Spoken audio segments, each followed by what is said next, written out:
सामर्थ्य नहीं, पर भावुक जनों के मार्ग में विक्षेप डालने का प्रयास करती है। जब भक्तों का भक्ति वैभव प्रकाशित होता है, नाम कीर्तन, गुण लीला गायन और बहुत से पिपासु जन वहां शरणागत होकर भक्ति रस का आनंद लेते हैं, तो ये बलवती माया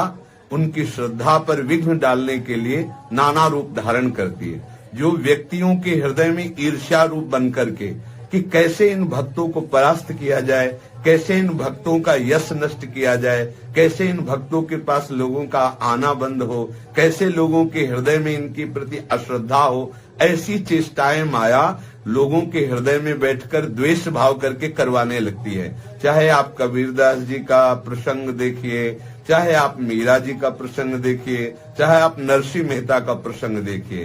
तो ये जो माया है ये सबसे पहले बुद्धि में आकर के मत्सरता और ईर्ष्या रूप धारण करके भक्त द्रोह रूपी महापराध प्रकट करती है। उनका जो परिणाम होगा सो होगा। अपने लोगों को अपने श्रद्धा और विश्वास को दृढ़ रखना है। ऐसे लोगों के द्वारा किए हुए प्रचार प्रसार या गंदी भावनाएं या ऐसे लोगों के द्वारा जो दोष दृष्टि करके वर्णन की गई बातें हैं, उन पर ध्यान नहीं देना है, क्योंकि उनका ध्यान हमें अपने भक्ति में आकर्षित करना है, ना कि उनके द्वारा दिए गए मायाकृत दोषों को अपने ध्यान में रखकर भक्ति का मार्ग बाधित करना है। ये कलिकाल है, ये ऐसा रचना रचेगा, ये ऐसा प्रचार प्रसार करवाएगा कि भक्ति का ह्रास हो, भक्ति रहित हृदय हो और व्यभिचार, पाखंड, नाटक इसकी बढ़ोतरी हो। इसलिए सबसे प्रार्थना है कि ऐसे लोगों की भावनाओं का किंचन मात्र ना श्रवण करें, ना मन में विचार करें,